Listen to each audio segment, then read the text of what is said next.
Hello বন্ধুরা, আসসালামু আলাইকুম। কেমন আছেন আপনারা সবাই? আশা করি ভালো আছেন, সুস্থ আছেন। সবাই সবার পরিবার পরিজনকে নিয়ে হোক আলহামদুলিল্লাহ, আমিও আল্লাহর অশেষ রহমতে মোটামুটি ভালো আছি বন্ধুরা। তো যাই হোক বন্ধুরা, প্রতিদিনের মতো আজকেও হাজির হলাম আমার ডেইলি লাইফের ভিডিও নিয়ে। আমি যেহেতু মধ্যবিত্ত ঘরের সাধারণ হাউসওয়াইফ, আমার ভালো লাগাগুলো যা আর কি করি সেটাই আপনাদের মাঝে শেয়ার করব। এই যে সকালবেলা প্রতিদিন তো শুরু হয় আমার রান্নাঘর থেকে, তো প্রতিদিনের মতো তার কোনো ব্যতিক্রম না, আজকেও সকাল থেকেই শুরু করলাম রান্নাঘর দিয়ে। তো যাই হোক, এখন বাজে 8টা, ইলমা স্কুলে যাবে।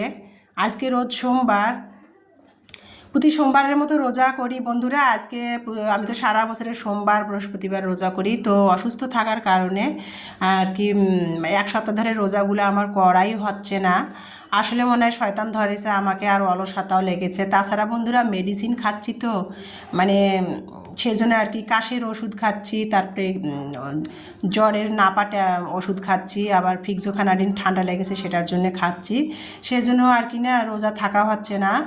তো যাই হোক বন্ধুরা, যেটা বলতেছিলাম, মেডিসিন নিলে আর কি মেডিসিন নেই, সুস্থ হই তারপরে আবার রোজা থাকবো। যেহেতু আমি সারা বছরের রোজা করি, রোজাগুলো আমার করতেই হবে। তো একটু অসুস্থ থাকার কারণে আজকে রোজ সোমবার রোজা থাকতে পারলাম না, মনটা আর কি খুব খারাপ লাগলো। তারপরে কিন্তু ইলমাকে এই যে সকালে 8টা থেকে শুরু করেছি, ইলমাকে সকালে তুলে দিয়েছি, ইলমা ফ্রেশ হয়ে রেডি হলো। ইলমাকে একটা পরোটা ভেজে দিলাম, ইলমা খেলো ডিম দিয়ে। তারপরে এই যে ইলমাকে আমি বাসার সামনে আর কি নিয়ে যাচ্ছি, অটোতে তুলে দিব। তো আমার গেটের সামনে সবসময় অটো পাওয়া যায়। তো এই যে এলাকাবাসীর যে ড্রেনের যে ব্যবহার করা পানিগুলোর যে ড্রেনগুলো দিয়ে যায়, সেই ড্রেনগুলো পুরাতন ড্রেনগুলো মেরামত করে নতুন করে ড্রেনগুলো উঁচা করে আরও বড় করে ড্রেনের কাজগুলো হচ্ছে। তো সেই জন্যে আর কি একটু দূরে, একটু গেট থেকে আর একটু দূরে যেয়ে ইলমাকে আর কি মোড় থেকে অটোতে তুলে দিলাম। অটো দরদাম করে অটোতে ইলমাকে স্কুলে তুলে দিলাম। ইলমা স্কুলে চলো করা। আর দেখেন, মানে ড্রেনগুলো অনেক আগের পুরনো ড্রেনগুলো অনেক ছোট ছিল, পানি যে যায় আর কি এলাকাবাসীর। তো সেই ড্রেনগুলো এখন ভেঙে ভেবু দিয়ে ভেঙে তারপরে মেরামত করে আজ কয়দিন ধরে একটানা ড্রেনের কাজ চলতেছে। আর আমার বাসার সামনে না কাঠের একটা বাঁশের একটা আর কি পুলের মতো দিয়েছে, সেটার উপর দিয়ে চলাচল করতেছে। আর ভয়ও লাগে আর কি সেখান দিয়ে চলাচল করতে, কখন মানে পা ফুটো হয়ে নিচে পড়ে গেলে তো শেষ, কোমর কুমোর ভেঙে যাবে। ইলমাকে তারপরে বললাম সাবধানে যাও। তারপরে ইলমাকে অটোতে তুলে দিয়ে বাসায় চলে আসলাম। দেখেন ইমানি আর কি, আমি সকালে ইলমাকে রাতের বেলায় আমি ঘুগনির ডাল ভিজিয়ে রেখে দিয়েছিলাম।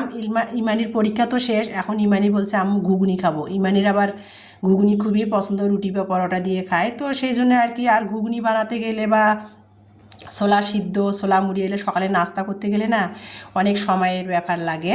তো ঘুগনির ডাল ছিল, সেটা রাতে ভিজিয়ে রেখে দিয়েছিলাম, সেটা সকালে ম্যাজিক চুলাতে লবণ হলুদ দিয়ে আর একটুখানি মরিচের গুঁড়ো দিয়ে সিদ্ধ করতে দিয়ে আমি কিন্তু ইলমাকে স্কুলে অটোতে তুলে দিতে গেছিলাম। ইমানি কিন্তু ফ্রেশ হয়ে এসে রান্নাঘরে একা একা ঘুগনিটা বানিয়ে নিল।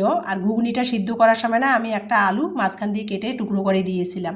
তো সেটাই আর কি, মাংসের যে আমরা মাংসের মধ্যে যে মশলাগুলো ব্যবহার করে থাকি, সেই মশলাগুলো পরিমাণে অল্প অল্প করে দিয়ে ইমানি ঘুগনিটা রান্না করলো, মশলাগুলো কষিয়ে। আর টমেটো দিলে ঘুগনিতে খুবই ভালো হয়। তো টমেটো আছে ফ্রিজে ফ্রোজেন করা, মাছ মাংসের তলায় পড়ে গেছে, বের করতে গেলে তো অনেক ঝামেলা, সেই জন্য আর কি টমেটোটা দেওয়া হলো না। ইমানি যদিও বলছিল যে আমি টমেটো দাও, পেস্ট তৈরি করে দেয়, তো টমেটো ফ্রিজে আছে ফ্রোজেন করা মাছ মাংসের তলায়, সেই জন্য দেওয়া হলো না। তো আলু একটা দিয়েছিলাম, সেটাই আলুটা ভেঙে ভেঙে আর কি ঘুগনিটাতে দিল, দিয়ে মশলা সুন্দর করে কষিয়ে এই যে ঘুগনিটা রান্না করে নিল ইমানি। সেটা আর A to Z আপনাদের সাথে শেয়ার করা হয় নাই।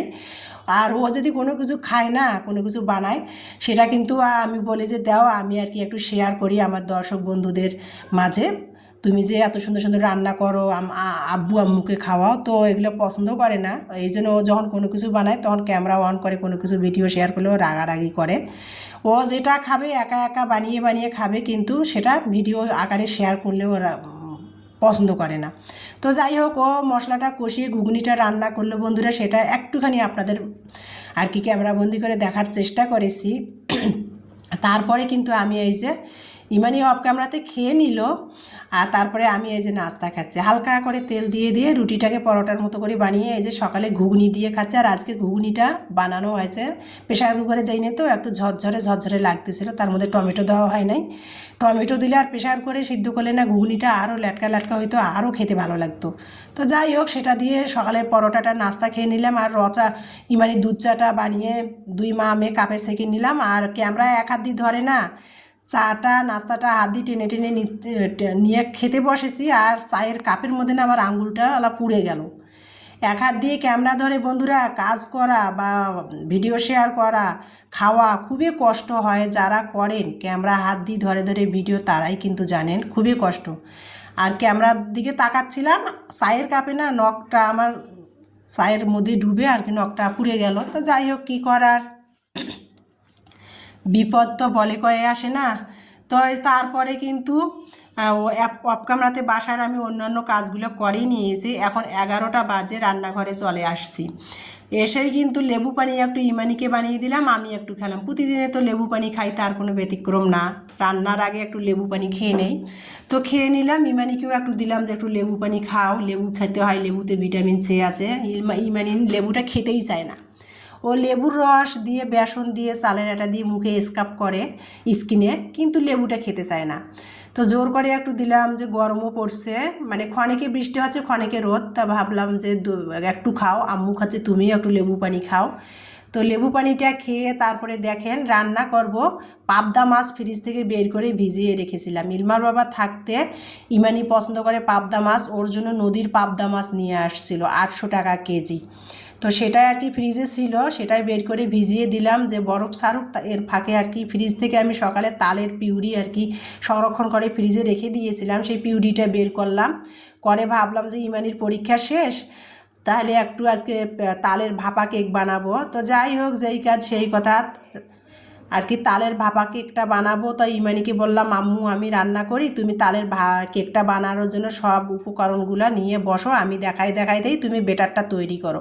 তো আমি সব দিয়ে দিয়ে দিচ্ছিলাম সবগুলো উপাদান, আর ইমানি হাতের সাহায্যে বেটারটা তৈরি করে নিল। আমার যেহেতু এক বিতার নাই, আর সেজন্য হাতের সাহায্যে আর কি বেটারটা তৈরি করে নিল। আর তালের কেকটা বানানোর জন্য বা তালের ভাপা, যাই হোক যেটা বলে, যে যে নামে চেনে, তা তালের ভাপা কেকটা বানানোর জন্য কিন্তু আমি 1 চিমটি বেকিং পাউডার, একটা ডিম, স্বাদ মতো চিনি, 1 চিমটি লবণ, শুকনো চালের গুঁড়ো, তালের পিউরি, 1 চা চামচ ঘি আর 1 চা চামচ সয়াবিন তেল, সব কিছু একসাথে মিশিয়ে আমি কিন্তু ভালো করে তালের পিউরির সাথে মেখে হাতের সাহায্যে, সেটা তো দেখতেই পেয়েছেন, মেখে নিয়ে তারপরে চালের আটাটা দিয়ে ভালো করে বেটারটা তৈরি করে নিয়ে আমি কিন্তু ঢেকে রেখে দিলাম 10 মিনিট রেস্টের জন্য। যেহেতু শুকনো চালের আটা, তো ভাবলাম যে একটু ভিজুক, তালের পিউরি সব একসাথে মিশ্রণটা মেখে রেখে দিলাম যে একটু ভিজুক 10 মিনিট। এর ফাঁকে আমি রান্নাটা করে নেই। তো ইমানি বেটারটা তৈরি করে দিয়ে গোসলে চলে গেল, যেহেতু এখন 12টা বেজে গেছে। আর 10 মিনিট ভাবলাম যে ভিজুক, আমি এর ফাঁকে রান্নাটাও সেরে নেই। তো এই যে পাবদা মাছটা রান্না করতেছি দেখেন। আর পাবদা মাছ, ট্যাংরা মাছ, পেলে মাছ, এই মাছগুলো কিন্তু আমি কষিয়ে রান্না করি। এগুলো যেহেতু নদীর মাছ, কিছু কিছু মাছ আছে কষিয়ে রান্না করলে ভালো লাগে, আবার কিছু কিছু মাছ আছে ভেজে রান্না করলে ভালো লাগে। তো যাই হোক, আমার মেয়ে এভাবেই পাবদা মাছটা পছন্দ করে, আর ওর তো পাবদা মাছ পছন্দ। তো মশলা কষিয়ে আমি পাবদা মাছটা রান্না করে নিচ্ছি। পাবদা মাছের আজকে ঝাল করব আর পেঁপে ভাজি করব আজকে দুপুরে। তো যাই হোক, এই যে মাছের যে আমরা যে রেগুলার যে প্রতিদিন যে মশলাগুলো তরকারিতে ব্যবহার করে থাকি, সেই মশলাগুলোই দিয়ে মশলাটা কষিয়ে পাবদা মাছ লবণ আর মরিচের গুঁড়া দিয়ে মেখে রেখেছিলাম, সেটা দিয়ে মশলার মধ্যে কষিয়ে নিয়ে আলতুভাবে এপিট উপিট করে ভালো করে আর কি মাছগুলো উল্টে পাল্টে ভালো করে কষিয়ে নিলাম। নিয়ে এখন পানি দিয়ে দিলাম রান্নার জন্য পাবদা মাছটা, যেহেতু ভুনা করব বেশি পানি দিলাম না, পরিমাণ মতো পানি দিয়ে ঢাকনা দিয়েছি। আর এখানে ফ্রোজেন করা ধনিয়া পাতা ছিল, ফ্রিজটা আমার এতটাই ছোট, ফ্রিজে জায়গাই হয় না, মানে ফ্রোজেন করা ধনিয়া পাতা ছিল, সেটাই বের করলাম যে পাবদা মাছের মধ্যে আর কি ধনিয়া পাতাটা দিব, ভালো লাগবে খেতে। তো ফ্রিজের মধ্যে ফ্রোজেন করা ধনিয়া পাতা ছিল, সেটাই বের করে নিলাম। আর ফ্রিজটা ছোটো বন্ধুরা, কোনো কিছু সংরক্ষণ করে রাখাই যায় না, এতটাই ছোট, ফ্রিজে জায়গা নেই। আর কি ঠিসে ঠিসে সব জিনিসপত্র রেখে দিয়েছি, মাছ মাংস খাবার দাবার ফ্রোজেন করার যেগুলো সেগুলো। তারপরে এই যে মাছটাও হয়ে গেলে ধনিয়া পাতা দিয়ে চুলার জালটা বন্ধ করে দিয়েছি। এখন আমি এখানে তালের যে ভাপা পিঠাটা বানাবো, ভাপা পিঠা ভাপা কেক যাই হোক, পানির ভাপে বানাবো পিঠাটা। আমি কিন্তু আমার স্টাইলে বানাই, কোনো আপুদের ভিডিও দেখে বানাই না, আর এটা আমি অনেক বছর আগে থেকে আর কি আমি বানাই। তো যাই হোক, আমি যখন নোয়াখালীতে ছিলাম তখন কিন্তু এক পাশের বাসার ভাবির কাছ থেকে আমি এই পিঠাটা বানা শিখিয়েছিলাম। সেই ভাবির রেসিপিটাই আমি সব সময় এই 12 বছর ধরে ফলো করে আমি আর কি পিঠাটা বানাই। তো এই যে আমি তালের ভাপা পিঠাটা কিভাবে বানাবো সেটাই আর কি আপনাদের সাথে শেয়ার করতেছি। উপরে একটু নারকেল কুড়ানো দিয়েছি, তারপরে আমি একটু কাজু বাদাম আর কি ছিল সেটাই আর কি দিয়েছি। আর মানে কাজু বাদামটা না, সরি পাস্তা বাদামটা না, মানে ইলমার বাবা নিয়ে আসছিলো, এটা কিন্তু অলিভ অয়েলে ভাজাই ছিল, মানে ইলমা খায় ভাজা বাদামটা, সেটা তো সেটাই একটু কুচি করে দিয়ে দিলাম, কাঁচা বাদাম নাই আর কি। তো পাস্তা বাদামটা ছিল সেটাই আর কি কুচি করে একটু আর কি তালের পিঠাটার ওপর দিলাম, নারকেল উপরে দিলাম ছড়ায় দিয়ে। তারপরে এই যে এখন আমি পানি দিয়ে দিয়েছি ম্যাজিক চুলাতে। পানিটা একটু গরম হলে স্টিলের একটা বেয়ার দিয়েছি আর কি, দিয়ে তার মধ্যে পানি দিয়ে পাতিলে এখন এই যে কেকের যে পুডিংয়ের বাটিটাতে আমি তালের না যে পিউরিটা দিয়ে দিলাম, যেটা আর কি পিঠা বানার জন্য কেক তৈরি করেছিলাম বেটারটা, সেটা দিয়ে দিলাম। এই যে এখন এই যে বসাই দিলাম পাতিলে, দিয়ে একটা ঢাকনা দিলাম। ঢাকনাটার ফুটোটা বন্ধ করার জন্য আমি কিন্তু একটা লং দিয়েছি, যাতে যেন গ্যাসটা বের হয়ে না যায়, যেহেতু পানির ভাপে আর কি তালের পিঠাটা আমি তৈরি করে নিব।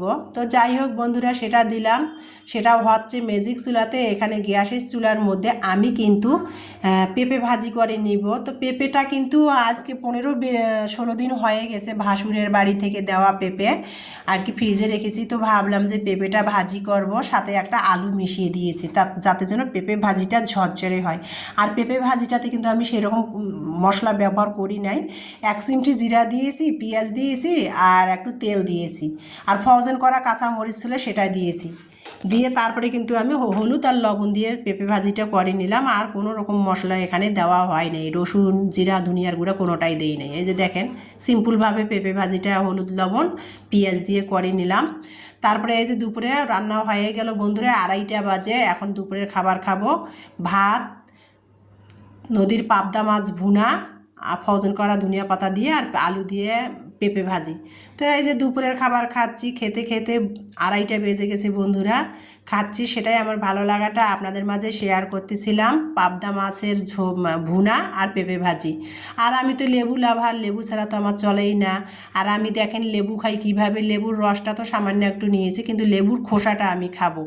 লেবুর খোসাটা যে সবুজ সবুজ তরতাজা যে লেবুর খোসাটা না, লেবুর রসের সাথে চেয়ে কিন্তু লেবুর খোসাটা কিন্তু খুবই মজা লাগে ভাতের সাথে খেতে, আমার কাছে বিশেষ করে। এই যে আমি নিলাম, দেখেন কিভাবে লেবুর খোসাটা আমি খাচ্ছি, আমার এতটাই ভালো লাগে লেবুর খোসাটা। তো যাই হোক বন্ধুরা, দুপুরের খাবারটা খাচ্ছিলাম, সেটাই আমার ভালো লাগাটা আপনাদের মাঝে শেয়ার করতেছিলাম বন্ধুরা। আর রান্নার সময় যে আমি তালের যে ভাপা কেকটা পানির ভাপে যে বানাচ্ছি, বসাই দিয়েছি, সেটা এখনও হয় নাই, সেটা আর কি চুলার মধ্যে আর কি আমি ম্যাজিক চুলার হিটটা আর কি আমি মাঝামাঝি দিয়েছি, দিয়ে আর কি বসাই দিয়েছিলাম। আমার প্রায় 1.5 ঘন্টা লেগে গেছে তালের সেই ভাপা কেকটা বানানো পানির ভাপে। সেটা নামিয়ে নিয়েছি, নামিয়ে নিয়ে অবশিষ্ট কিন্তু একটুখানি বেঁচে গেছিলো, প্রথম অবস্থায় বাটিতে ধরে নাই, পরে আর কি ছোটো একটা স্টিলের বাটিতে ঘি মেখে বাটিটা, তারপরে এই যে দেখেন বাকি অংশটা আমি দিয়ে দিলাম এখানে। আর প্রথম কাঠটা হয়ে গেছে, সেটা নামিয়ে নিয়েছি। আর দ্বিতীয়বার একটুখানি অবশিষ্ট রয়েছিল ছোট্ট বাটিতে, ওই পাতিলে আবার বসাই দিব।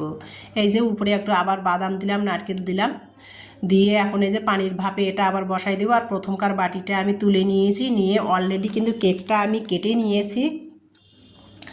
তারপরে এটা বসাই দিলাম। এটা আর কি যেহেতু ছোটো, এটা বেশি সময় লাগে নাই আমার, এটা 30 মিনিটে হয়ে গেছে।